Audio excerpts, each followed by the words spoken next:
Bismillahirrahmanirrahim. Assalamualaikum warahmatullahi wabarakatuh. Alhamdulillahi Salam. rabbil alamin wassalatu wassalamu ala asyrafil anbiya wal mursalin wa ala alihi wa sahbihi ajma'in. Amma ba'd. Jadi alhamdulillah bersyukur kita kehadrat Allah Subhanahu wa taala kita dipertemukan pada program malam ini.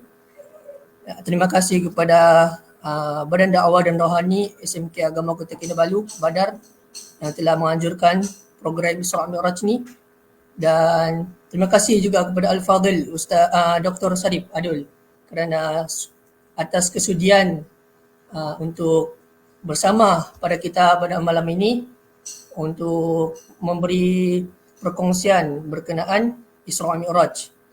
Dalam tajuk pun Isra Mi'raj, jadi Isra Mi'raj lah. Jadi insyaAllah. Okey. Dr. Sarip Adul ni tak asing lagi lah dari di Sabah ni. Beliau merupakan alumni daripada Universiti Al-Azhar, kemudian alumni Universiti Amman di Jordan, dan di UKM, Universiti Kebangsaan Malaysia, dalam bidang syariah dan fiqh, dalam usul fiqh. Dan sekarang beliau merupakan ahli jawatan kuasa syariah Piawan Perakaunan Islam, Jabatan Akauntan Negara, dan ahli lembaga pengurusan wakaf negeri Sabah. Betul kan Ustaz? Jadi insyaAllah pada malam ini kita santai-santai je. Belum formula sangat. Sebenarnya saya ni pun berdebar juga lah dengan orang yang Masya Allah, Tabarakallah kan, mempunyai pakai doktor sudah. Jadi kalau ada apa-apa soalan bolehlah. Saya pun berdebar juga dengan orang muda-muda ni kan. InsyaAllah Ustaz. Jadi kita santai malam ni. Ya Ustaz.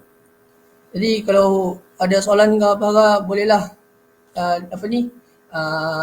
chat di ruang komen. Kami pun live dekat Facebook Badar dan juga YouTube Badar pada malam ini. Jadi insyaAllah tanpa buang masa lagi kita mulakan kita punya soal jawab bersama Ustaz Sarip Adul.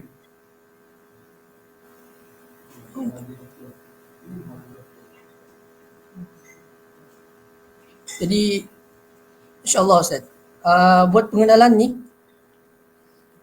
ramai Muslim sekarang ni dia tahu apa tu Isra Mi'raj, tapi cerita ada yang sebenarnya tu dia nak tahu kan, berdasarkan dalil yang subhanalladzi asra bi'abdihi, kemudian daripada hadis Nabi sallallahu alaihi wasallam. Tapi cerita yang cerita yang betul-betul terperinci tu belum lagi tahu. Jadi boleh Ustaz kongsikan ataupun Ustaz terangkan berkaitan Isra Mi'raj ni secara lebih terperinci Ustaz. Silakan. Okay. Bismillahirrahmanirrahim. Alhamdulillah. Wassalatu wassalamu ala Rasulillah wa ala alihi wa sahbihi wa man wala. Terima kasih anak anda Husnul Imtiaz, moderator kita pada malam ini, kepada Ustaz Nasir, kepada anak-anak Sekolah Menengah Agama Kota Kinabalu, dan para penonton yang menonton live kita pada malam ini. Assalamualaikum warahmatullahi wabarakatuh. Bila kita cerita Isra Mi'raj ni, benda yang terutama anak-anak lah yang sekolah agama ni benda biasalah kan, belajar dalam sirah. Bahkan orang awam pun kalau yang rajin hadir lah ceramah Mal Hijrah contohnya kan, mereka akan mendengar cerita pasal Isra Mi'raj. Mungkin ada ustaz yang tekankan aspek ini, ada ustaz tekankan aspek ini. Jarang-jarang lah zaman sekarang orang cerita habis Isra Mi'raj ni daripada awal sampai ke sudah. Memang kalau nak cerita satu persatu, seperti dalam kitab sirah, tak cukup kita malam ni sampai esok pagi. Betul Ustaz. Perjalanan tu agak detail. Cuma secara ringkas kalau kita lihat, Isra Mi'raj ni berlaku pada tahun-tahun yang mana Rasulullah SAW berada dalam keadaan dianggap duka cita lah kan. duka cita Rasulullah SAW, apa nama ni, kematian isterinya Khadijah, kemudian bapa saudaranya Abu Talib, semua yang merupakan pendukung kepada dakwah Nabi SAW. Ditambah lagi dengan penolakan kaum keluarganya, masyarakatnya, kaum Quraisy di kota Mekah, kita tahu kan. Lalu Rasulullah SAW pun mencari medan dakwah yang baru, kan? Sebab Nabi ini dia mencari medan dakwah yang baru, yang mana mungkin lebih berpotensi berbanding dengan kota Mekah. Pergi ke Taif. Anak-anak pun dah sedia tahu kan cerita pasal di Taif. Bukan dakwah baginda disambut dengan baik, bahkan Rasulullah SAW dibaling dengan batu sampai berdarah kaki Nabi SAW, badan-badan Nabi, kan? Hingga akhirnya Rasulullah SAW mengadu kepada Allah, kan? Allahumma ilaika ashku di'fa quwwati wa qillata hilati wa hawani 'alan nas, kan? Yang mana rayuan yang cukup panjang Rasulullah SAW utarakan kepada Nabi, kepada Allah Subhanahu Wa Taala. Sebab Nabi ini manusia, dia ada perasaan juga, kan? Apabila impian ataupun sesuatu yang diharapkan tak berjaya, dia akan ada juga rasa sedih, rasa frust. Itu biasa tabiat manusia, kan? Dan pada saat itulah sebahagian besar ahli sirah mengatakan berlaku pada tahun ke-12 setelah dilantik menjadi rasul. Artinya 1 tahun sebelum baginda berhijrah ke Yathrib ataupun ke Madinah. Lalu berlakulah peristiwa Isra Mi'raj. Itu pun kalau kita baca dalam kitab sirah ya anak-anak, terutamanya dalam sirah yang sahih lah, macam dalam hadis Bukhari, Sahih Bukhari contohnya, kan diceritakan sebelum Rasulullah SAW dibawa oleh Jibril AS menaiki burak, terlebih dahulu Nabi SAW berada di rumah Ummu Hani, sepupu dia, kan? Tiba-tiba terbuka atap, turun 2 malaikat, bawa Nabi SAW pergi ke tepi pergi Zamzam, membelah dada ataupun membedah Nabi SAW, kemudian mengeluarkan hatinya, menyuci dengan Zamzam, kemudian menutup balik. Lalu Rasulullah SAW pun diceritakan selepas itu Rasulullah pergi ke Kaabah, duduk di tepi Hijr Ismail, kan? Antara sedar dengan mengantuklah Nabi. Disebut dalam Sahih Bukhari, dia kata bainan naimi wal yaqazan, antara tidur dengan jaga, maksudnya mengantuklah, ataupun tidur ayam.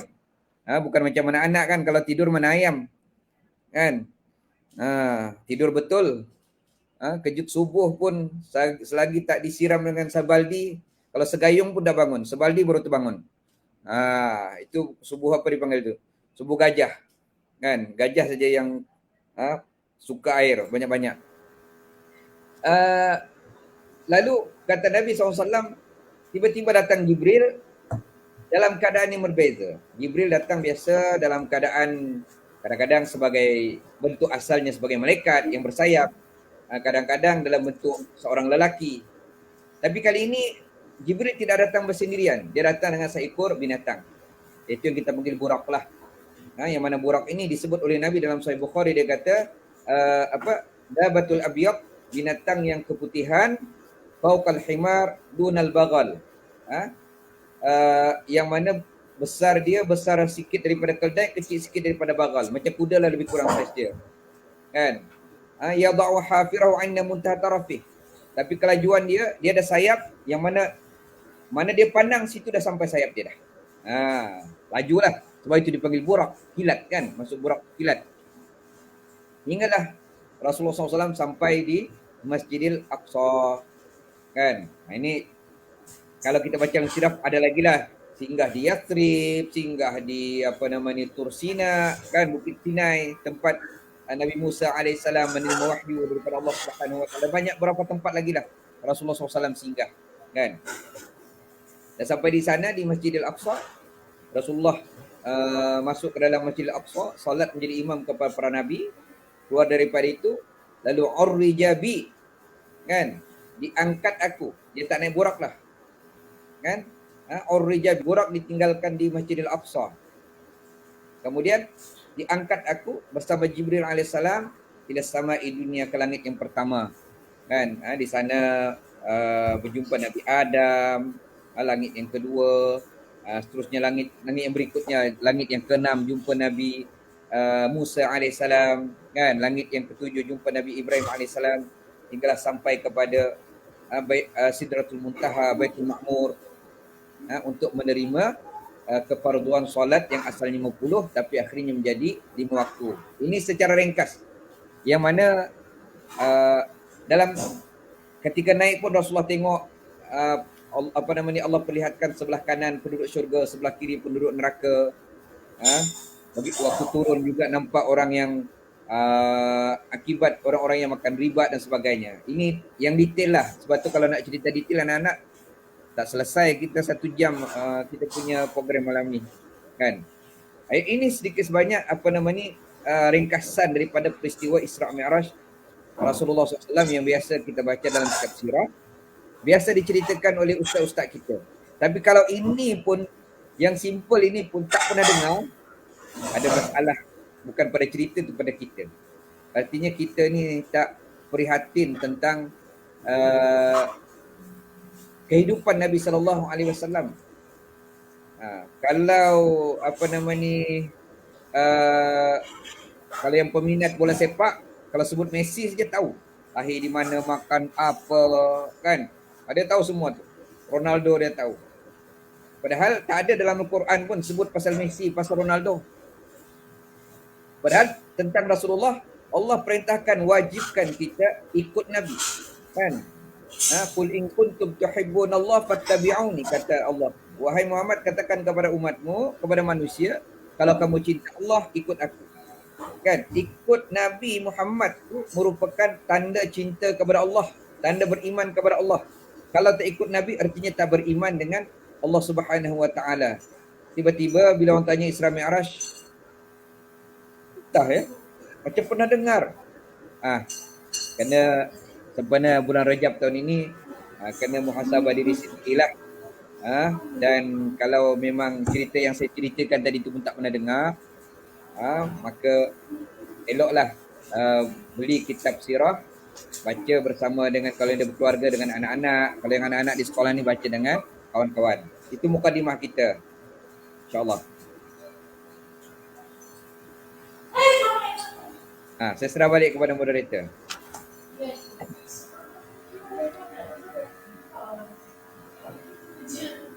Moderator boleh dengar? Boleh Ustaz. Okey. Jadi itu sebagai mukadimah daripada Al-Fadhil Dr. Sarip Adul. Jadi kalau yang pendengar kita dekat Facebook ni, nanti boleh komen kalau clear dari mana. Mana tahu ada juga dari Lawas kan, sekampung dengan Dr. Sarip kan, bolehlah beritahu. InsyaAllah. Tadi sudah mukadimah, sekarang ni kita mau cerita lah pasal Isra' Mi'raj juga lah, Isra' Mi'raj. Tapi kita mau cerita pasal apakah keistimewaan peristiwa Isra' Mi'raj ni kepada masyarakat Islam. Kerana orang menganggap Isra' Mi'raj ni sekadar cerita, tiada keistimewaan. Hanya mukjizat daripada Nabi SAW je lah, tapi tidak keistimewaan apa-apa. Jadi Ustaz boleh jelaskan apa keistimewaan sebenarnya peristiwa Isra' Mi'raj ni kepada masyarakat Islam, Ustaz? Okey. Kita boleh lihat pelbagai aspek sebenarnya Isra' Mi'raj ni. Kan? Pelbagai aspek. Setengah ustaz kadang-kadang dia nak berdakwah kepada wanita-wanita yang tak tutup aurat pun dia ambil kisah dalam Isra' Mi'raj, bagaimana akibat wanita yang tak tutup aurat, kan? Kalau dalam bidang ekonomi mungkin dia ambil kisah pemakan riba, macam mana hukuman mereka. Betul kan?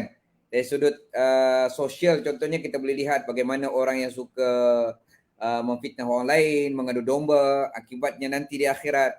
Semua diperlihatkan kepada Rasulullah SAW.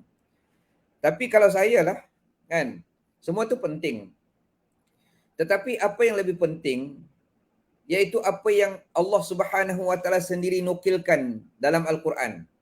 Kan? Anak-anak yang tamua ni mesti dah hafal surah Al-Isra ni. Kan? Juzuk yang ke-15. Kalau tingkatan 4, 5, 15 pun tak lepas lagi, masalah tu. Kan? Itu pun ketuk-ketuk juga anak saya si Umair kan. Mudah-mudahan boleh habis cepatlah tahun ini insya-Allah.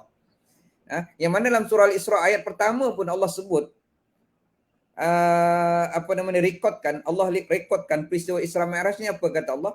Subhanallazi asra bi'abdihi lailan minal masjidil haram ilal masjidil aqsa allazi barakna haulahu linuriyahu min ayatina innahu huwas sami'un basir. Kan? Maha suci Allah yang telah memperjalan malamkan. Isra tu jalan malam. Anak-anak belajar bahasa Arab bila sebut Isra maksudnya berjalan malam. Saya ada anak seorang nama Isra sebab lahir bulan Rejab. Tapi perempuan lah. Sebab Hamzah di hujung tu Hamzah taknis kan. Dia tak sesuai lelaki nama Isra. Biasa lelaki ni macam kawan saya timbalan dekan juga Ustaz Isyraq. Lain. Kan maknanya pun berbeza. Isra jalan malam. Tapi jalan yang baik lah. Bukan jalan yang jahat ya. Berjalan malam yang baik. Lailan. Allah kata lailan.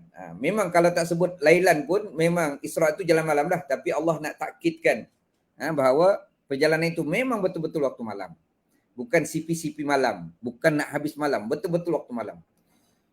Minal masjidil haram ilal masjidil aqsa. Dari masjidil haram ke masjidil aqsa. Ini poin penting. Kan? Poin penting. Kenapa Allah Subhanahu wa taala catatkan, rekodkan data perjalanan Isra Mi'raj ini? Terutama Isra daripada Masjidil Haram ke Masjidil Aqsa. Apa kepentingan dia anak-anak? Kan? Mungkin waktu di zaman Rasulullah SAW tak nampak sangat lagi kepentingan dia. Tapi kita hari ini nampak betul kepentingan. Okey. Tadi saya cerita kan. Rasulullah SAW sebelum berlaku Isra Mi'raj ni berada di tahun-tahun yang sedih. Kan? Tahun-tahun yang menukacitakan, bukan juga fras lah, tapi ada sikit-sikit rasa sedih Nabi SAW. Dengan pelbagai ujian, cobaan daripada Allah. Ya anak-anak, Nabi tu manusia. Dia macam kita juga. Tapi dia boleh berjaya. Nabi bukan malaikat.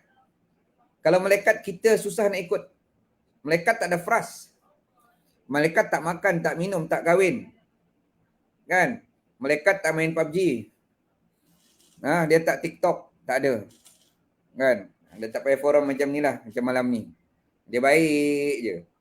Susah. Tapi Nabi macam manusia biasa. Kerana itu kita boleh follow Nabi, boleh ikut Nabi. Sebab dia manusia biasa. Sama juga Isra Mi'raj ini, formula yang Allah berikan kepada Nabi Muhammad yang manusia biasa ini, kalau kita buat dalam hidup kita, anak-anak, kita boleh mencapai macam yang Nabi capai. Apa dia? Dalam keadaan Nabi gelisah tu, kan, keluh kesah, dia melihat dakwahnya hanya di kota Mekah, hanya di Taif, peringkat awal ni. Tiba-tiba Allah bawa Isra Mi'raj ni, Isra Mi'raj sebagai hiburan, sebagai ubat, sebagai motivasi. Allah lihatkan Nabi Muhammad ruang yang lebih luas. Kan? Alam yang lebih luas. Kerajaan yang lebih jauh. Masa depan dakwah Nabi yang lebih jauh. Bahawa dakwah engkau ni Muhammad bukan hanya di Mekah, Masjidil Haram ini. Engkau akan sampai kepada masjid kedua. Sekurang-kurangnya masjid kedua iaitu Al-Aqsa. Anak-anak tahu kan, Masjidil Haram, Masjidil Aqsa ni merupakan masjid yang awal dibina di atas muka bumi. Disebut, ditanya oleh Abu Dzar Al-Ghafari radhiyallahu anhu kepada Rasulullah, Ayu masjidi ussisa awalun fil ard. Mana satu masjid yang mula-mula diasaskan di atas muka bumi? Apa kata Nabi kepada Abu Dzar? Al-Masjidil Haram. Kan, Masjid Al-Haram. Kemudian masjid mana lagi? Masjidil Aqsa. Kan, Masjidil Aqsa. Wa kam bainahuma, berapa jarak pembinaan antara Masjidil Haram dengan Masjidil Aqsa? Kata Nabi 40 tahun. 40 tahun. Yang mana kedua-dua dibina oleh Nabi Ibrahim alaihissalam. Masjidil Haram dibina oleh Nabi Ibrahim bersama putranya Ismail. Masjidil Aqsa dibina oleh Nabi Ibrahim bersama putranya Ishak. Kan? Sebab Nabi ni dia sebenarnya Nabi Ibrahim ramai anak dia, tapi yang kita tahu yang mana mereka dilantik menjadi rasul adalah Nabi Ismail dengan Nabi Ishak. Okey.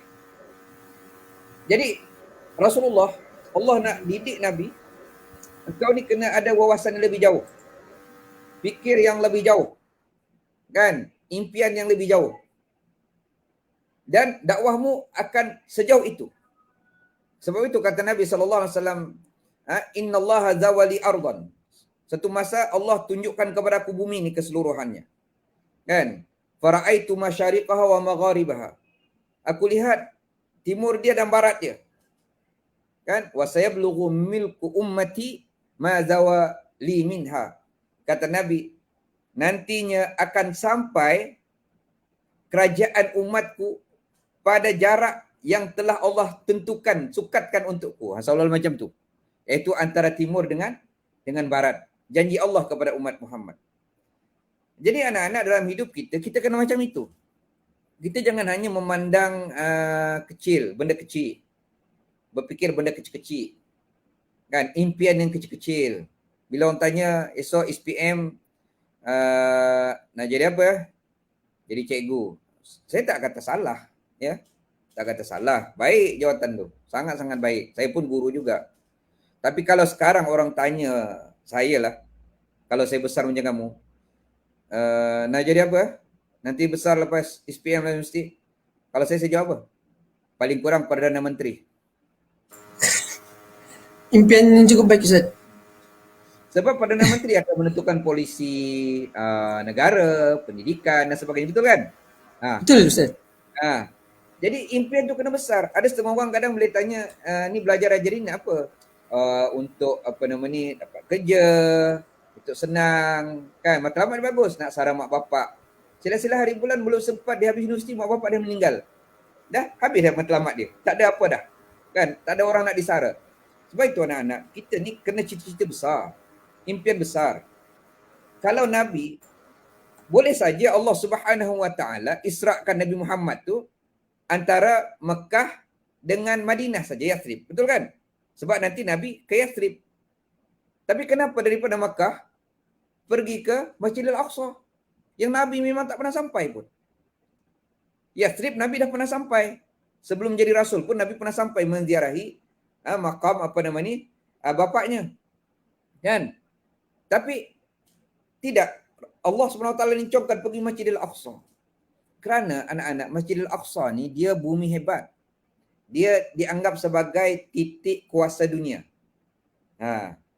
Mana-mana kerajaan bangsa yang menguasai Masjidil Aqsa menguasai dunia. Sebelum kedatangan Islam, kuasa dunia di tangan Rom. Rom kuasai Aqsa.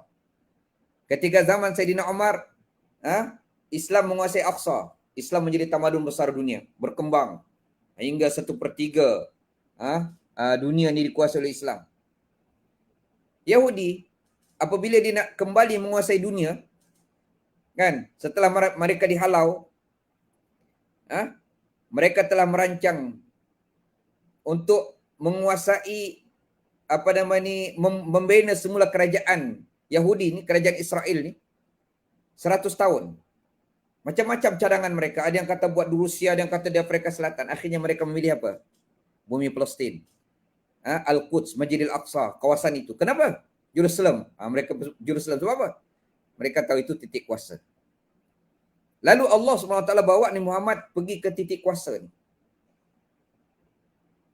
Yang mana kalau kita nak kembalikan Islam, kita kena kuasai balik Palestin, Baitul Maqdis. Tapi anak-anak, kita nak kuasai di sana, kita kena memiliki paling kurang kekuatan yang setara dengan orang yang duduk sekarang ni.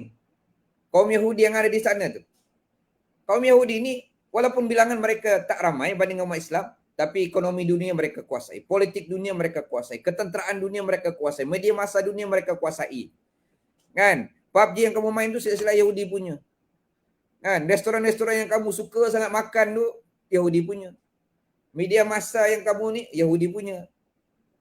Yalah, saya pun mungkin gunakan media massa Yahudi punya. Tapi, kita nak kuasai mereka, kita kena memiliki semua tu. Artinya anak-anak semua kita ada peranan. Betul tak? Siapa yang minat jadi jurutera? Aku nak jadi jurutera yang hebat, lebih hebat daripada jurutera Yahudi. Aku nak memiliki media massa yang lebih hebat. Facebook ni Yahudi. Orang kata Facebook Yahudi lah, itu Yahudi lah. Tak apa. Engkau wujudkan besok, engkau punya social media yang sama hebat atau lebih hebat. Artinya semua kita ada peranan. Kalau kita faham, kan, tugas tanggungjawab kita besar. Kita melihat jauh ke depan. Tapi kalau hanya fikir tentang diri, tentang mak bapak, kan, dalam impian cita-cita kita nak belajar sekadar itu sahaja.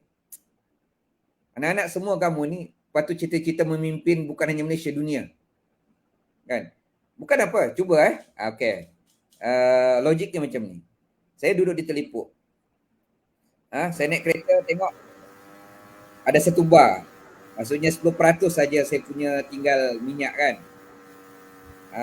Anak saya tanya nak pergi mana Abi? Kita nak begini je, apa nama ni, Telipuk, apa nama ni, Indah Permai lah, ataupun pergi UMS. Mungkin 10% minyak tu cukup. Sebab impian kita tak jauh kan, cita-cita kita tak jauh, nak dituju tak jauh. Tapi kalau saya kata, saya nak balik ke Lawas ni, anak saya kata 10% minyak ni cukup ke? Memang tak cukup. Saya kena tambah lagi minyak, betul tak? Kena berhenti isi. Sama juga anak-anak. Kalau hanya impian kita sekadar keluar belajar besok, nak bekerja, sekadar kerjaya, dengan ada kerja yang ada, beli rumah, beli kereta, kan, dapat bini, sarang anak-anak. Dia macam keperluan tu cuma memerlukan 10% sajalah daripada persiapan kita. Tapi kalau macam saya sebut tadi, bukan main-main ya, betul tu. Bila ditanya kamu nak jadi apa? Saya nak jadi ketua menteri Sabah. Tak cukup 10% minyak, mungkin 50%. Tapi nak jadi Perdana Menteri Malaysia, 80% mungkin. Tapi nak jadi khalifah fil ard, khalifah di atas muka bumi, penguasa alam, umat Islam menjadi kuasa. Saya nak jadi pembantu. Seperti mana cita-cita Sultan Muhammad Al-Fatih. Oi, persiapan dia anak-anak bukan lagi 90%, 100%. Sultan Muhammad Al-Fatih, bayar kamu ni 18 tahun dah jadi ketua negara dah. Kan? 20 lebih tahun, 21 dan kata 22 tahun dah kuasai Konstantinia.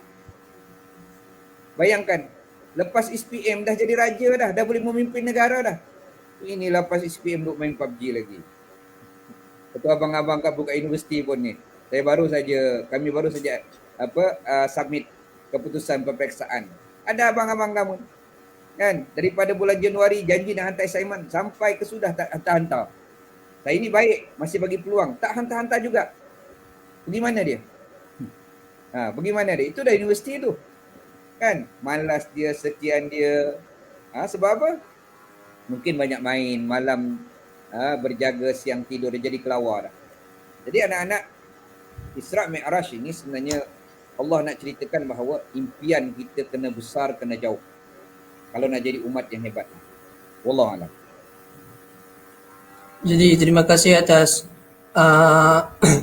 ulasan dan penerangan yang diberikan oleh Ustaz Dr. Saif Adul. Kalau kita pada hari ni pun banyak juga perkataan Yahudi. Kalau macam harga tu tinggi kan, harga Yahudi, semualah model Yahudi kan, anak Yahudi, anak Dajjal lah semualah.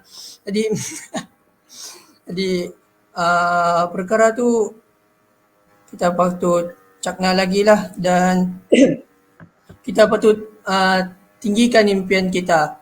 Kalau macam impian kita ni mau pergi bintang, tapi kita boleh sampai bulan, jadi maka sampailah bulan, tak payahlah perlu sampai bintang. Jadi insya-Allah penerangan yang cukup baik daripada Ustaz. Seterusnya kita akan ke soalan yang seterusnya. Ustaz boleh kongsikan penghayatan terhadap perjalanan Nabi sewaktu peristiwa Isra dan Mi'raj ni. Silakan Ustaz. Okey anak-anak. Saya masih lagi kisah tentang Masjidil Haram, Masjidil Aqsa lah.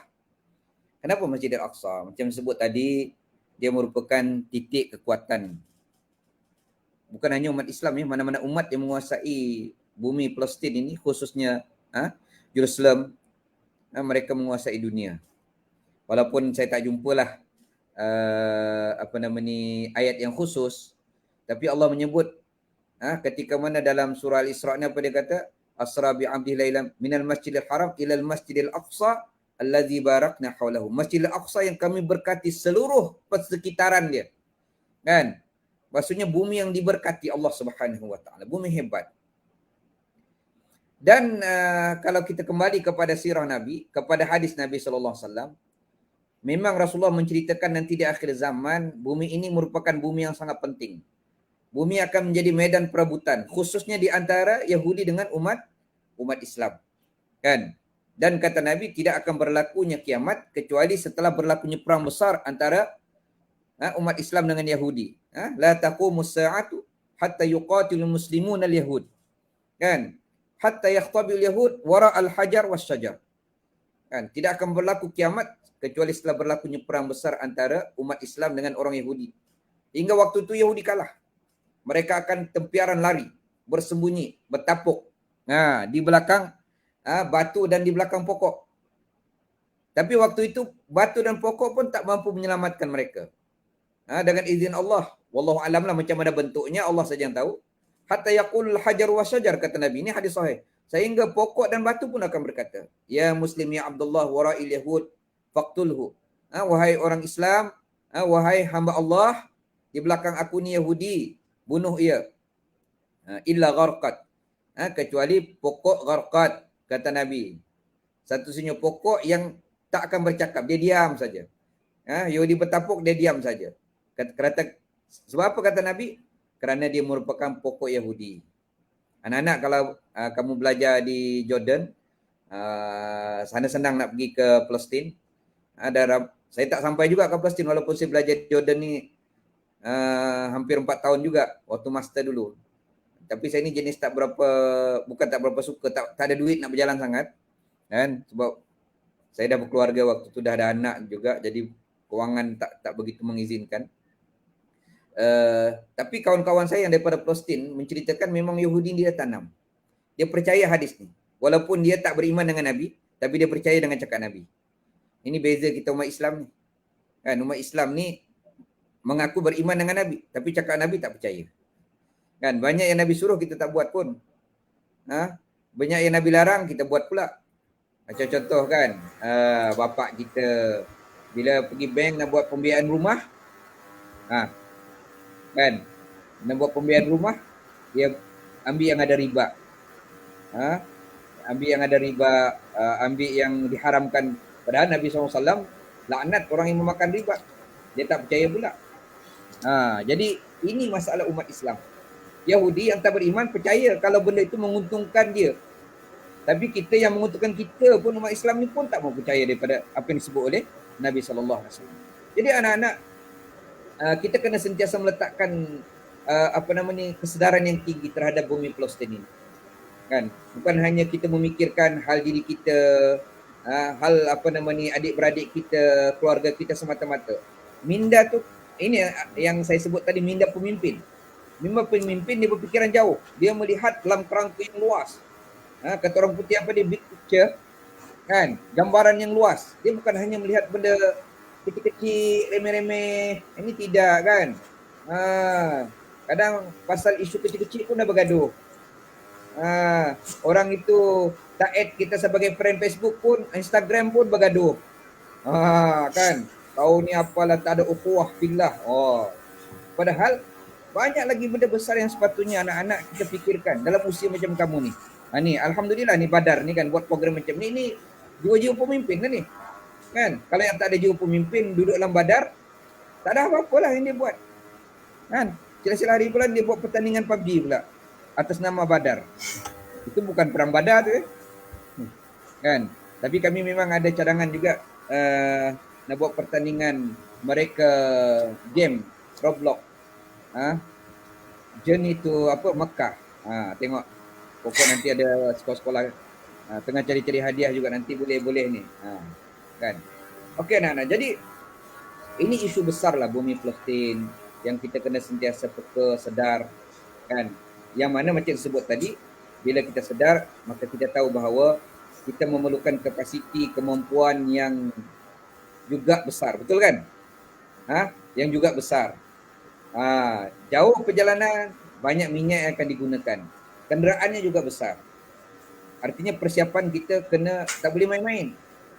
Tapi kalau orang yang bercita-cita kecil, memang impiannya kecil, persiapannya juga kecil.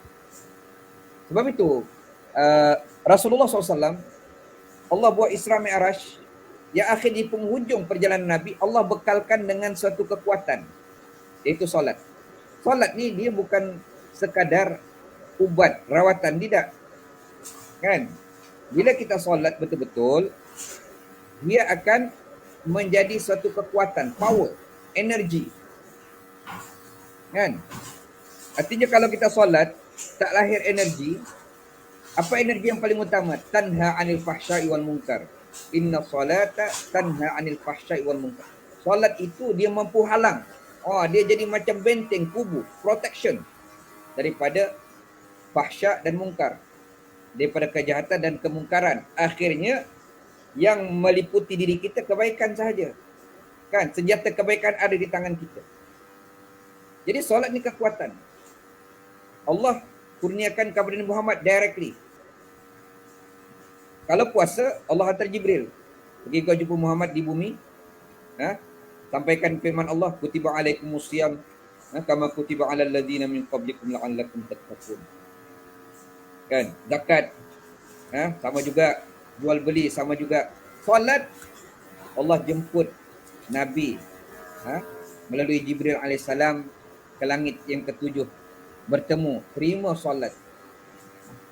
Sebab solat itu anak-anak benda besar, kekuatan. Walaupun mungkin 5 kali saja. Asal 50 kita tahu kan. 50. Kalau ikutkan Nabi Muhammad, dia redha saja 50. Tetapi bila sampai langit yang ke-6, Nabi Musa AS sibuk bertanya, wahai Muhammad, apa yang kau dapat? Nabi kata, solat berapa 50? Dia kata, irji' ila rabbik. Balik engkau menghadap Tuhanmu, fas'ali takhfif. Minta diskaun. Kelonggaran, diskaun. Rasulullah balik, dapat lagi kurang 5 jadi 45. Balik lagi. Nabi Musa kata, minta lagi. Laqad jarrabtu bani Israil wa 'alajtuhum ashadda mu'alajah fahum la yastati'un, kata Musa. Aku dah try dah 50 waktu ini kepada Bani Israel. Aku pujuk mereka. Tapi mereka tak mampu juga nak laksanakannya. Kan? Itu pun apabila 5 waktu pun Nabi Musa AS minta Rasulullah supaya minta lagi kurang. Kalau boleh tak payahlah sembahyang. Kan? Tak payahlah. Sebab apa? Berat solat ni. Kan? Solat ni berat. Kan? Wa'mur ahlaka bis-salah wastabir 'alaiha. Sebab itu Allah kata kepada ibu bapa kan. Dia kata perintahkan ahli keluargamu solat dan sabar. Dalam memerintahkan mereka, sebab apa? Solat tu berat. Walaupun dia cuma 5 waktu anak-anak, tapi dia berat. Sebab itu kalau anak-anak boleh solat, alhamdulillah kan. Ramai setengah orang dia kata solat pun kau ni tetap juga buat perangai yang pelik-pelik. Syukurlah tu. Kan? Pelik sikit saja. Itu solat. Kalau dia nak solat, bukan lagi pelik, mungkin alien terus. Macam dulu waktu saya di KL, menjadi pensyarah di UIA, ada seorang makcik ni, di kampung saya tinggal. Dia mengadu, Ustaz, anak saya kena tangkap, Ustaz. Kenapa? Mencuri pen di supermarket. Dia kan makcik, iya. Padahal sembahyang anak saya tu. Nak tinggal tapi mencuri pen. Apalah tu faedahnya? Dia kata Ustaz. Dia kata syukur makcik. Kalau bukan kerana dia solat, kalau contoh dia tak solat, bukan pen dia curi mengkali, bank. Syukurlah tu dia solat, dia curi pen. Adalah juga kesannya sedikit. Kan? Sebab itu anak-anak, solat kena jaga. Sebab dia kekuatan kepada kita. Yang anak-anak di SMAC ni, saya yakinlah solat. Tapi apa yang boleh kita buat untuk memastikan kekuatan solat ni bukan hanya daripada kita, tapi juga pada kawan-kawan kita, pada adik-beradik kita, adik keluarga kita. Di sinilah peranan kamu orang sekolah agama. Mengajak mereka solat. Tapi ajak solat ni pun ada hikmahnya. Tak bolehlah, kau ni nak solat, nanti di akhirat duduk sama dengan Fir'aun, dengan Haman, dengan Karun. Kan? Tak bolehlah macam itu. Ada cara-caranya. Kadang-kadang berdakwah ni anak-anak tidak perlu kita cakap pun. Kadang-kadang tunjuk saja. Macam orang mendidik anak-anak kan. Solat saja. Selalu saya sebut dengan ibu bapa, solat di depan anak-anak. Ini tidak. Ada ibu bapa dia bertapuk-tapuk solat. Sebab anak dia kacau, anak dia panjat-panjat. Nabi SAW jadi imam di dalam Masjid An-Nabawi. Cucunya datang. Kan? Naik atas belakangnya. Dua orang ni, Hasan Husin ni. Naik atas belakang. Sahabat tak sedar waktu itu. Ini hadis sahih. Rasulullah sujud lama betul. Sampai sahabat di belakang ni gelisah. Sudah terlampau lama. Pingsan kah? Apa kan Nabi ni kan? Lepas tu baru Allahu Akbar. Habis solat, para sahabat terus datang berjumpa Nabi. Rasulullah, kenapa tadi? Apa yang berlaku? Kau tiba-tiba sujud lama betul. Dia kata, la, tak ada apa-apa yang berlaku. Illa ibnai irtahalani. Kecuali ada dua anakku. Dia panggil anak lah, tapi dua cucuku. Irtahalani. Naik menunggangi belakangku. Fakarih tuan mu'ajjilaha hatta yaqdi hajatahuma. Jadi aku tak suka mereka gopoh gapah. Aku biarkan mereka dulu duduk puas-puas. Padahal Nabi waktu tu imam. Sehingga mereka dah puas, baru mereka turun, baru aku bangkit daripada sujud. Kalau kita lah kan jadi imam buat macam itu, bangkit terus, melambung anak kita. Kan? Berdarah kepala dia. Nabi tak. Sebab apa anak-anak? Rasulullah nak suruh supaya solat ini ditunjuk kepada anak-anak. Itu cara dakwah. Tak payah nak diterang, nak budak 1 tahun, 2 tahun. Kan takkan kita nak bersyarah, anak wajib kau solat, kalau nak masuk neraka kau. Tak perlulah macam itu. Jadi anak-anak, solat ini satu kekuatan. Sebab akhirnya akan menguasai bumi ini. Yang menguasai kehebatan kuasa ini. Hanya orang-orang yang beriman kepada Allah. Kan wa'adallahu allazina amanu minkum wa 'amilus solihat la yastakhlifannahum fil ardh. Kata Allah, Allah janji kepada orang yang beriman dalam kalangan kamu dan beramal soleh akan dilantik menjadi khalifah di atas muka bumi. Syaratnya beriman, amal soleh. Dan punca iman dan amal soleh yang paling utama apa dia anak-anak? Solat yang menjadi kekuatan yang diberikan kepada Muhammad SAW ketika berlakunya Mi'raj. Wallahu a'lam. Jadi alhamdulillah, gitulah penerangan yang cukup baik daripada Al-Fadhil Ustaz berkenaan penghayatan yang kita boleh dapat daripada penghayatan Nabi SAW ketika Isra dan Mi'raj. Jadi kita berehat dulu seketika. Mungkin ada yang penat juga kan, ada yang mana tahu ada yang tengah masakan sambil mendengar, ada yang tengah berjalan kan, mana tahu data lebih kan, tengok di telefon. Jadi kita mau berehat, kita mahu ada tayangan montaj yang akan ditayangkan sebentar lagi insya-Allah.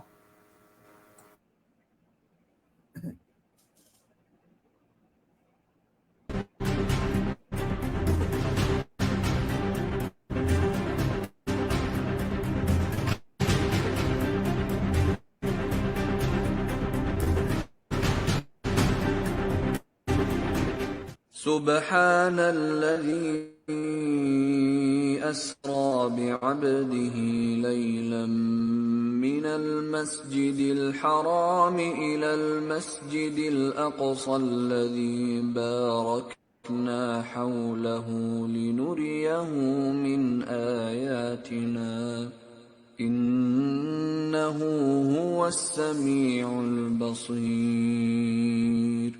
Dalam fasa pertama ialah Isra. Isra ni adalah peristiwa perjalanan Nabi Muhammad SAW menaiki binatang yang bernama Buraq dari Masjidil Haram hingga ke Masjidil Aqsa Baitul Maqdis, Palestin. Setelah Nabi Muhammad SAW diisrakan dari Masjidil Haram ke Masjidil Aqsa, Nabi Muhammad SAW bersama Jibril dimi'rajkan. Mi'raj, apa itu Mi'raj?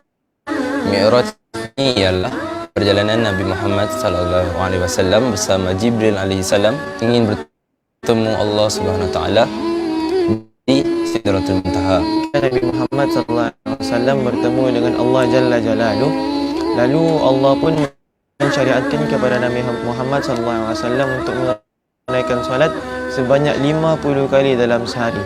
Dan Nabi Muhammad pun menerima syariat tersebut lalu bertemu dengan Nabi Musa alaihissalam. Apa kata Nabi Musa kepada Nabi Muhammad?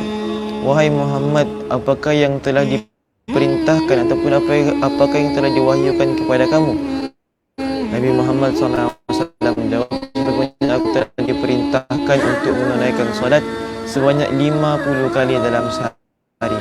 Apa Nabi Musa jawab?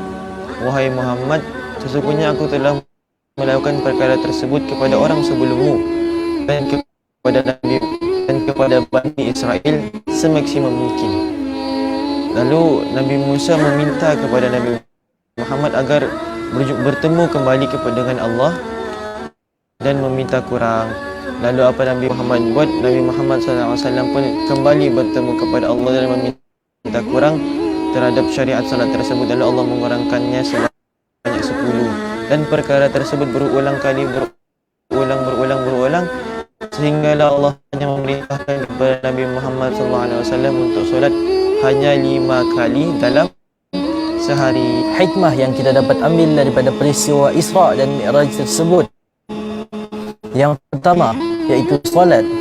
Solat ni pada pertama kali dia disyariatkan, solat ni dia ada 50 waktu. Tetapi sekarang ni dia ada berapa? Dia ada 5 waktu kan. Kalau solat 5 waktu pun kita tidak boleh jaga, apalagi kalau kita dapat solat 50 waktu. Jadi yang kedua ialah tanda kekuasaan Allah Subhanahu wa taala. Ini kerana dalam peristiwa Isra dan Mi'raj ni kan, dia melibatkan Nabi Muhammad sallallahu alaihi wasallam berhijrah daripada Masjidil Haram ke Masjidil Aqsa dan naik ke Sidratul Muntaha dalam satu malam. Jadi kalau kita fikirkan balik, adakah peristiwa itu logik untuk berlaku dalam satu malam? Mestilah tidak akan. Itulah tanda kekuasaan Allah Subhanahu wa taala. Yang ketiga iaitu bentuk pengujian iman daripada Allah Subhanahu wa taala kepada hamba-hambanya. Contohnya peristiwa Isra Mi'raj ni kan dia sesuatu yang tidak logik lah untuk berlaku pada zaman itu, iaitu sampai naik ke langit, menaiki burak daripada Masjidil Haram ke Masjidil Aqsa sehingga ke Sidratul Muntaha.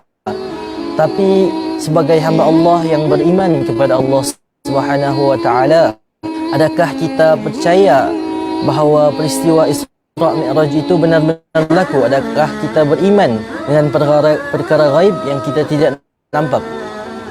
Jadi sekiranya kita sebagai hamba Allah Subhanahu wa taala yang beriman, maka kita akan percaya kata-kata Nabi Muhammad sallallahu alaihi wasallam itu tanpa sebarang keraguan.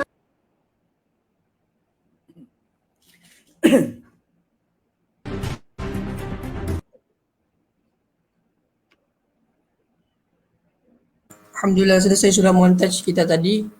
Saya pun dengar macam stuck lah juga. Mungkin line saya berada di sini. Kalau Ustaz kira macam mana Ustaz? Okey Ustaz, dengar. Saya dengar okey. Okey, mungkin sangkut-sangkut. mungkin adalah sangkut-sangkut sikit kan. Kita pun sedang online dan Ustaz pun jauh di Telipok. Saya berada di Membakut Ustaz. Oh, Jauh. Membakut. Membakut Ustaz. Kampung mana tu? Kampung Pimping Ustaz. Oh, ya. Alhamdulillah. Biasa saya ke sana. Ya Ustaz. Selalu juga ada pakcik saya lah cerita pasal Ustaz. Jadi insyaAllah kita teruskan dengan soalan yang seterusnya. Tadi Ustaz cerita pasal penghayatan solat kan banyak ada 50. Jadi sekarang ni Isra Mi'raj ni orang anggap dia sebagai peristiwa yang luar akal.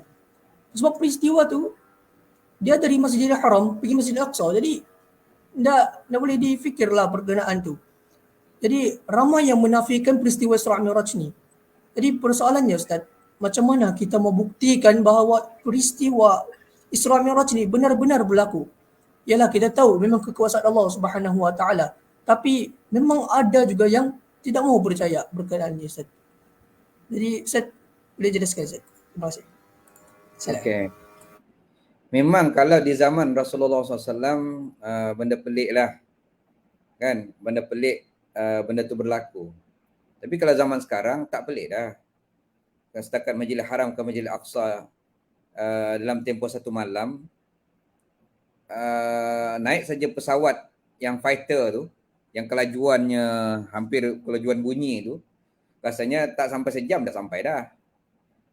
Saya naik flight daripada Amman dekat dengan Palestin dah, waktu buat haji, waktu belajar dulu, ke Jeddah pun dalam beberapa jam saja. Kan? Bukan juga jauh. Lebih kurang Semenanjung ke Sabah lah, lebih kurang paling-paling pun.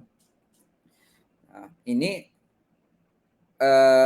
Rasulullah SAW, apa nama ni, Allah Subhanahu Wa Taala hantar binatang tunggangan yang hebat. Cuma kita zaman sekarang tak nampaklah binatang tu. Tapi kita ada kenderaan yang boleh kita, yang dibina zaman sekarang yang laju. Mungkin tidaklah selaju burak, tapi benda yang tak mustahil. Tapi anak-anak, ini bukan satu persoalan, kan? Benda ghaibiat, benda-benda macam ini sebenarnya dia menguji iman kita. Memang Islam tidak menafikan logik, tidak menafikan sesuatu yang logik pada akal. Tetapi akal ni dia ada dia punya limit kuasa dia, kan? Ada limit dia. Tidak semestinya benda yang tak mampu dicapai oleh akal itu tidak logik ataupun tidak wujud. Jadi di sinilah sikap kita anak-anak sebagai seorang Muslim kena bersikap macam Abu Bakar As-Siddiq radhiyallahu anhu. Kan? Kaum Quraisy ni apabila dengar saja cerita Isra Mi'raj, kan, mereka terus mendatangi Abu Bakar. Sebab Abu Bakar ni percaya sangat dengan Nabi selama ni. Kan? Sampai kata Nabi SAW, apa dia kata? Dia kata, ma'aratul Islam ala ahadin illa kan lahu kabwah. Tak ada seorang pun dikata di kalangan sahabat, bila aku ajak mereka masuk Islam, kecuali mereka akan ragu-ragu terlebih dahulu. Kan sahabat-sahabat yang lain ragu-ragu, macam rasa berat sangat. Kabwah. Illa Abu Bakar. Kecuali Abu Bakar. Satu-satunya sahabat, dia kata Nabi, bila aku suruh masuk Islam, fa'illahum lam yatalatham. Langsung dia tak ada rasa berat. Ajak je, terus mengucap 2 kalimah syahadah. Kan? Sebab itu akhirnya pembenci Islam ini datang menemui Abu Bakar. Sebab kali ni, dia kata kali ni, ini poin besar ni. Abu Bakar dia kata, kau percaya ke cerita Muhammad ni? Ada dia pergi Masjidil Aqsa, dia kata, malam tadi, lepas tu balik sebelum subuh. Kita yang naik kuda punya laju ni pun, berbulan baru sampai, berbulan balik. Ini 1 malam, tak karut ke tu? Apa kata Abu Bakar? Dia kata, lain qala zalika la sadaqah. Kalau memang dia cakap macam itu, dia kata, memang betul lah. Dia kata, engkau percaya? Inni la usaddiquhu, dia kata. Fima huwa ab'ad min zalik. Kalau dia cakap lebih daripada itu pun, bukan kata Masjidil Aqsa, kalau lebih jauh daripada itu pun, kalau dia bercakap, dia kata, la usaddiqu, aku akan mengatakan dia benar. Usaddiqu bi khabris sama', dia kata, ghadwatan ataupun fi ghadwatin aw rauhatin. Aku percaya dengan segala khabar daripada langit yang disampaikan oleh Tuhanku, kan, sama ada ketika dia pergi ataupun ketika dia balik. Anak-anak, generasi yang macam ini, pemuda yang macam ini, kan, ini saja yang akan boleh menangkan Islam. Islam kita yang ada pada hari ini yang sebenarnya mungkin kita tak sedar ataupun sedar tapi kadang kita tak hirau. Kita ketinggalan dalam bidang ekonomi, dalam bidang politik, segala-galanya anak-anak. Kan, punca kuasa. Yang ada umat Islam ni bergaduh saja. Kan, gaduh saja. Hingga akhirnya kita tak ke mana-mana. Yahudi bukan ramai pun kat dunia ni. Kalau ikut nisbah penduduk, dia mengatakan bahawa satu orang Islam ni, satu Yahudi menyamai 100 orang Islam sekarang bilangan. Satu nisbah 100. Mungkin lebih lagi sebenarnya. Orang Islam ni kan kuat beranak. Kan. Kalau tak payah pakai senjata nuklear, main bertumbuk pun hancur Yahudi 100 bantai seorang. Tapi akhirnya apa yang kita dapat? Negara-negara Islam terpaksa sujud kepada Yahudi untuk kepentingan ekonomi mereka, kuasa mereka, politik. Sebab mereka menguasai segala-galanya. Dan di dalam negara umat Islam apa yang dibuat? Bergaduh sama-sama mereka. Kan? Abu Bakar lain. Kan? Orang yang seumpama Abu Bakar ni, dia fikir benda jauh, benda besar. Kan? Dia yakin dengan prinsip ni. Islam bagi dia satu prinsip. Dia pegang sampai bila-bila. Sampai mati pun dia pegang. Sebab orang yang macam ini saja yang akan memenangkan agama Allah SWT. Tapi orang yang imannya mudah dibeli, kan? Orang yang kadang okey, kadang tak okey, memanglah itu biasa. Iman ni memang dia turun naik. Tapi ada setengah orang kadang-kadang keyakinan dia terhadap agama ni ada masa-masa yakin, ada masa-masa tak yakin. Kan? Orang macam ni payah, tak berprinsip dalam hidupnya anak-anak. Kita kena jadi macam Abu Bakar ni. Baru kita boleh menangkan Islam. Sebab itu kena tanam dalam kepala kita ni, kan, kena ratibkan selalu, aku belajar, aku menghafaz Quran, aku nak menjadi orang berjaya ni untuk agama Allah. Kan? Maksudnya impian besar. Walaupun mungkin kita sebenarnya bolehkah aku? Tak kisah, cakap tu apa masalah, kan? Betul tak? Banyak benda dalam hidup ni anak-anak, dia bermula dengan mimpi. Baru jadi impian. Bila impian baru kita akan usahakan untuk mencapai impian itu, akhirnya baru menjadi kenyataan. Kan? Dulu-dulu kalau kita tengok filem James Bond, zaman-zaman saya dululah, 70-an 80-an filem James Bond kan, ada tu yang bertelefon tanpa wayar. Kata ini ajaib, ni mustahil kan berlaku. Tapi sekarang benda tu kan jadi kenyataan. Mimpi akhirnya jadi kenyataan. Jadi anak-anak tak kisah, tak salah, banyakkan bermimpi. Kan? Banyakkan bermimpi. InsyaAllah kalau kita ikhlas, ada usaha, tak semua mimpi itu mungkin menjadi kenyataan, tetapi tak mustahil satu atau dua akan menjadi kenyataan. Berbanding dengan orang yang mimpi pun tak ada, impian pun tak ada dalam hidup dia. Ini umpama orang mati sebenarnya tapi berjalan, mayat berjalan. Tak ada apa-apa keinginan dalam hidup dia. Kan? Jadi itu saja komen saya, insya-Allah.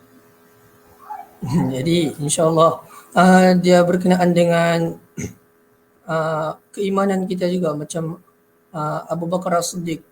Dia tetap yakin apa yang Nabi SAW buat. Seperti mana yang Allah bagi tahu dalam Al-Quran, alladzina yu'minuna bil ghaib, iaitu orang-orang yang beriman dengan perkara ghaib. Jadi peristiwa Isra dan Mi'raj ni adalah peristiwa yang ghaib, sama juga seperti dengan yang bulan terbelah dua tu. Kita dah boleh memang perkara tu kita nak logik, tapi sebenarnya ada wujud. Jadi kena banyakkanlah impian, mimpi, seperti Ustaz yang ucap tadi, angan-angan supaya mungkin semua nak jadi kita punya kenyataan. Tapi adalah satu dua, mana tahu ada yang mau jadi mufti kan pada satu hari nanti, kita tak tahu mufti di Malaysia kan. Jadi banyakkan bermimpi dan banyakkan berdoa juga. Jangan mimpi saja, berdoa indah. Jadi insyaAllah jadi itulah semua soalan-soalan. Dan pada sekarang ni kita last soalan untuk soalan penutup ni, kita minta minta kesimpulan khulasah daripada Ustaz berkenaan peristiwa ni, peristiwa Isra dan Mi'raj ni, iktibar dan pedoman yang boleh kita ambil supaya dapat menjadi Muslim yang lebih baik pada masa akan datang. Silakan Ustaz. Okey, anak-anak yang rahmati Allah SWT, para penonton sekalian live kita ni. Kalau kita buka surah Al-Isra kan, ayat pertama cerita tentang Isra Mi'raj tadi dah, tentang Isra daripada Masjidil Haram ke Masjidil Aqsa. Kemudian ayat kedua, ketiga tentang kisah Nabi Musa alaihissalam kan. Wa ataina Musal kitab wa ja'alnahu hudan li bani Israil. Kan. Kemudian ayat yang keempat anak-anak, Allah ceritakan satu peristiwa yang nyata berada di bumi Palestin sekarang. Kan? Maksudnya Allah letakkan dalam surah yang sama. Kisah Bani Israel. Wa qadaina ila bani Israil fil kitab la tufsidunna fil ardi marrataini wa la ta'lunna 'uluwan kabira. Kan? Kami telah tetapkan bagi Bani Israel dalam Alkitab, yakni Al-Quran, mereka akan melakukan kerosakan 2 kali di atas muka bumi. Jadi ayat ini sampailah ayat yang ketujuh. Pada kerosakan yang kedua nanti, mereka juga akan dimusnahkan oleh orang yang beriman, kan. Jadi saya tak nak urai ayat ini, tapi sebagai guru saya nak bagi kerja rumah lah kepada anak-anak, khususnya hufaz-hufaz kita Tamwa ni, kan. Cuba tengok balik tafsiran, kan. Apa yang dimasukkan dengan dua kerosakan, siapa yang dimasukkan dengan kerosakan yang pertama itu, yang mana Allah Subhanahu Wa Taala ba'athna alaikum ibadan lana, kata Allah, kerosakan pertama kami hantar hamba kami uli ba'sin syadid, yang memiliki kekuatan yang sangat kuat hingga akhirnya musnahkan Bani Israel. Kemudian mereka kembali jadi hebat balik Bani Israel ini macam sekarang lah. Lalu Allah Subhanahu Wa Taala nanti akan musnahkan mereka untuk kali kedua dan terakhir. Cuba tengok tafsiran ayat ini, sempena Isra Mi'raj, khususnya kepada anak-anak kita yang hafiz Al-Quran ini, kan, supaya nanti senang bila orang tanya ayat yang kita baca, kita boleh sampaikan pula kepada orang lain. Anak-anak boleh baca tafsiran-tafsiran ini, macam-macam tafsiran yang ada. Antaranya tafsiran Said Qutb, Fizul Quran, boleh tengok, boleh download online pun, kan. Ada dalam macam-macam versi, bahasa Arab ada, bahasa Melayu, bahasa Indonesia pun boleh.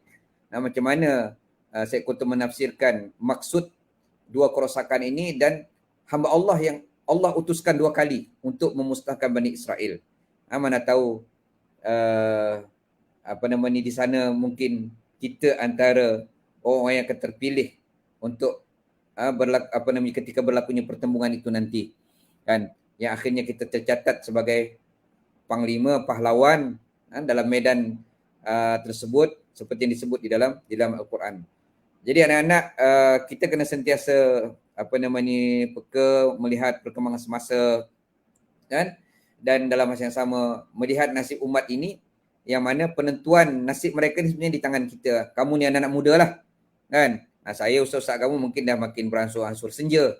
Kamu yang baru terbit ni, matahari yang panas terang benderang ni, sepatutnya akan menjadi penyuluh cahaya untuk umat dan untuk bumi ni, kan. Tapi kalau lahir-lahir pun mula-mula terbit pun dah kelam, kan, ditutupi awan, masalah tu. Awal-awal lagi dah bermasalah. Jadi anak-anak, cuba sekali lagi saya minta kita berfikir benda besar, kan. Lihat dalam bentuk yang lebih luas. Jangan fikir benda kecil-kecil saja. Tak salah fikir kecil-kecil, tapi tiap hari duk fikir kecil, lama-lama kita jadi jiwa kecil. Orang yang besar suka memikirkan benda-benda besar. Impiannya juga besar, cita-citanya juga besar, dan dia melakukan kerja-kerja besar, persiapan-persiapan yang hebat, kan. Walaupun usianya belasan tahun, tapi tak mustahil dia sudah mampu menjadi Sultan Muhammad Al-Fatih, kan, yang mana sampai ke hari ini disebut kisahnya, sejarahnya sebagai panduan kepada remaja macam kamu ni. Jangan kamu lihat Sultan Muhammad Al-Fatih tu macam agung yang dah tua. Dia ketika melakukan wataknya, yang dijanjikan oleh Rasulullah SAW sebagai sebaik-baik raja, kan, ketika itu usianya belasan tahun pun macam kamu. Baru lepas SPM pun sebenarnya, kan, belum grade universiti lagi, tapi telah melakukan kerja besar yang jasanya sangat besar ke dunia, di dunia umat Islam hari ini. Itu saja perkongsian saya, wallahu a'lam. Jadi alhamdulillah, kesimpulan dan khulasan yang sangat baik daripada Al-Fadhil Ustaz. Jadi kalau Sultan Al-Fatih boleh jadi pemimpin, tidak mustahil untuk pelajar-pelajar, untuk kita pemuda-pemuda ni jadi pemimpin juga. Kalau kita ada impian, kalau kita ada ketulusan dalam hati menegakkan syiar Allah Subhanahu Wa Taala, pasti ia akan menjadi satu kenyataan. Macam Imam Syafi'i juga tidak menjadi mufti pada umur 15 tahun, Ustaz. Ya kan, Ustaz? Ya. Dan moderator, saya terbelah di belakang saya ni ada peta, kan? Di rumah saya macam peta. Ada bilik anak saya yang umur 8-9 tahun tu, peta lagi besar. Kenapa saya letak peta di rumah banyak? Mungkin untuk mengetahui supaya dia melihat alam ni luas. Maksudnya peranan dia besar. Dia bukan hanya lihat Kota Kinabalu ataupun balik-balik tengok apa nama ni Sabah saja. Kan? Paling kurang ada impian dia nak mengembara lebih jauh lah. Nak belajar di tempat yang lebih jauh. Kan? Ini tidak. Sekolah menengah, SMAC. Lepas tu besok keluar, tingkatan 6 SMAC. Tak salah. Kan? Bagus. Tapi masuk universiti pun UMS. Master nanti UMS. PhD UMS, kerja UMS. Kan? Sedangkan Allah menyebut qul siru fil ardh. Jalan kamu di atas muka bumi ni kan. Jadi kalau boleh biar ada macam sebut tadi lah, wawasan yang lebih luas sedikit. Mana tahu boleh pergi Azhar macam Ustaz, pergi Jordan lagi kan. Ya. Pergi Madinah. Buka peta banyak-banyak sikit insya-Allah. Ya, buka peta banyak-banyak sikit insya-Allah. Jadi untuk anak-anak juga, untuk pelajar-pelajar rakan-rakan saya, kita luaskan kita punya impian, semoga kita boleh merantau ke seluruh dunia. Macam para ulama-ulama dulu ada yang sanggup daripada Baghdad ke Mekah untuk menambah ilmu. Demi mencari ilmu saja pada ketika itu. Sanggup merantau, jalan. Sampai ada dalam riwayat pun ada hingga kaki berdarah, kencing berdarah. Jadi itulah hebatnya ulama-ulama dahulu. Jadi Ustaz, saya ada nampak satu komen ni, macam tertarik juga dengan soalan. Ada yang bertanya, apa itu Sidratul Muntaha? Bolehkah manusia membayangkan bentuk Sidratul Muntaha? Silakan Ustaz. Dia Sidratul Muntaha ni daripada benda-benda yang dikhabarkan dalam Al-Quran yang kita tidak disebut pun tentang bentuknya, kan, fungsinya. Jadi benda-benda ghaibiat ini kita beriman seadanya lah, kan, beriman seadanya, Allah saja yang mengetahui, kan. Ini dalam bab ghaibiat ini walaupun mungkin macam-macam pendekatan di kalangan para ulama, tapi sebagai besar ulama bila benda-benda ghaibiat dia dia beriman sekadar apa yang disampaikan oleh Allah Subhanahu Wa Taala di dalam Al-Quran ataupun melalui hadis-hadis sahih daripada Rasulullah sallallahu alaihi wasallam. Sebab dia dalam bab akidah. Sebahagian besar ulama menyebut dalam bab akidah ini mesti sumbernya sumber yang sahih, paling kurang hadis sahih lah. Sebagian ulama kata hadis sahih pun tak cukup, mesti mutawatir. Ini kalau kamu belajar ulumul hadis kamu tahulah kan. Mutawatir, hadis ahad, dalam hadis ahad ada yang sahih, hasan, ada yang dhaif. Jadi saya tak berani komen panjang-panjang. Nak membayangkan itu memang walaupun disebut dalam hadis yang lain umpama macam telinga gajah dan sebagainya kan, tetap daun-daun dia, tetapi Allah Subhanahu Wa Taala saja yang mengetahui apa sebenarnya. Satu lagi anak-anak, kalau kita bayang pun dia tak akan bertukar jadi nasi yang kita makan, kan, dia tak akan bertukar jadi handphone yang kita pakai. Maksudnya sekadar bayanglah. Sebab itu elok kita beriman seadanya dan baki ruang akal yang ada tu kita gunakan untuk memikir benda yang lebih praktikal untuk menjayakan hidup kita. Ada setengah orang kadang dia memikir sampai terlebih-lebih. Akhirnya lebihan itu tak perlu pun. Padahal lebihan itu boleh digunakan untuk berfikir benda yang lebih bermanfaat untuk diri dia, masa depan dia, keluarga dia. Dan akhirnya kadang-kadang terlebih-lebih fikir ni boleh bawa gila pula kan. Wallahu alam. Jadi itulah jawapan daripada soalan daripada rakan kita Awangku Muhammad Wafi pasal Sidratul Muntaha ni. Jadi Sidratul Muntaha ni perkara ghaib juga, kita nak boleh fikir, kita nak boleh bayangkan macam mana bentuk dia. Ada yang kata maksud dia Sidratul Muntaha ni pohon bidara ya Ustaz? Macam-macam tafsiran lah. Macam-macam tafsiran berkenaan dengan Sidratul Muntaha ni. Jadi insyaAllah tadi pun sudah khulasa, lepas tu ada lagi soalan. Maaf ya Ustaz, kita santai-santai je kan. Jadi insyaAllah sampai kita pun sudah sampai ke pukul 9.44. InsyaAllah kalau mau mengumumkan Badar ni dia setiap program dia ada pertandingan. Jadi kita mengumumkan pertandingan kuiz Isra Mi'raj. Kita mau umumkan pemenang kuis Isra Mi'raj ni tempat yang ke-6. Tempat yang ke-6 jatuh kepada Muhammad Nur Hisham daripada kelas 3 Bukhari. Kemudian tempat kelima Umair, saudara Umair bin Sarib daripada 4 Bukhari. Ada bapa di sini. Dan terusnya tempat yang keempat Siti Aisyah daripada 3 Bukhari. Lepas tu tempat yang ketiga jatuh kepada Nur Zahra Hasya Zuhaira daripada kelas 1 Bukhari. Tempat yang kedua pula jatuh kepada saudara Ahmad Osman Daniel daripada kelas 2 Bukhari. Dan tempat yang pertama jatuh kepada saudari Mursyidah Najihah daripada kelas 1 Bukhari. Semua Bukhari ya. Alhamdulillah. Jadi itu pemenang bagi kuis pertandingan Isra dan Mi'raj. Seterusnya kita kepada pertandingan video tadabbur berkenaan dengan Isra Mi'raj ni. Tempat yang ketiga jatuh kepada awangku Muhammad Wafi daripada kelas 2 Bukhari.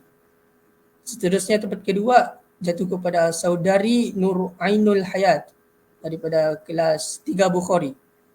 Dan tempat yang pertama jatuh kepada saudari Mira Syakira kelas 1 Bukhari. Ada lagi pemenang pertandingan poster infografik. Alhamdulillah banyak pertandingan. Semoga dapat mendekatkan kita lebih kepada Allah Subhanahu Wa Taala. Ada tempat yang ketiga jatuh kepada Nurul Zahratul Iman daripada kelas 3 Bukhari. Dan tempat yang kedua Mira Syakira juga 1 Bukhari. Tempat yang pertama jatuh kepada Nur Ainul Hayat daripada kelas 3 Bukhari.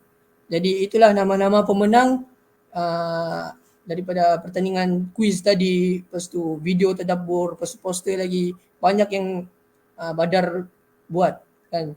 Alhamdulillah, semoga Allah Subhanahu Wa Taala bagi murahkan rezeki lagi lah supaya dapat buat lagi kuis-kuis ni. Kan senang membuat kuis ni, perlu banyak kewangan jugalah. InsyaAllah.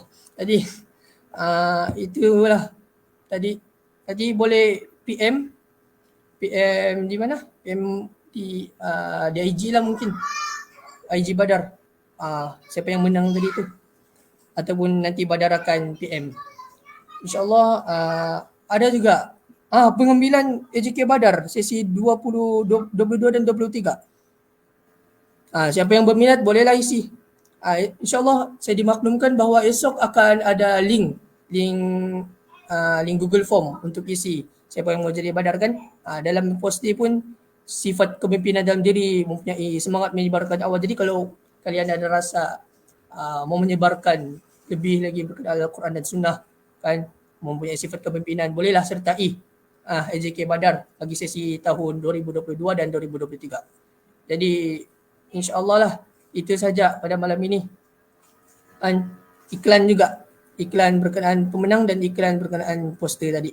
Jadi terima kasih kepada pendengar semua pada malam ini yang hadir di Facebook Live, rakan-rakan dan guru-guru juga ada, para abang-abang, kakak-kakak pun ada. Jadi semoga dapat manfaat dan inspirasi daripada apa yang disampaikan tadi oleh Al-Fadhil Dr. Sarip Adul. Semoga dengan apa yang Ustaz beritahu tadi lebih mendekatkan kita kepada Allah Subhanahu Wa Taala, dan mungkin kita boleh sampaikan kepada orang lain lagi yang tidak hadir pada malam ini. Boleh share live ni dan kita sendiri boleh bagi tahu mereka. Kalau kita cerita-cerita kan, bolehlah kita bagi tahu pasal Isra Mi'raj sebenarnya begini. Jadi itu sahajalah pada malam ini. Terima kasih kepada Al-Fadhil juga, Al-Fadhil Dr. Sarip kerana sudi bersama kita pada malam ini. Dan terima kasih pada diri saya sendiri kerana saya dapat juga kekuatan, tenaga untuk hadir pada malam ini walaupun sedikit penat kerana cuti kan, mungkin menolong keluarga di rumah. Dan itu sahajalah pada malam ini. Terima kasih semua yang hadir dan Assalamualaikum warahmatullahi wabarakatuh. Waalaikumsalam warahmatullahi wabarakatuh. Terima kasih Ananda.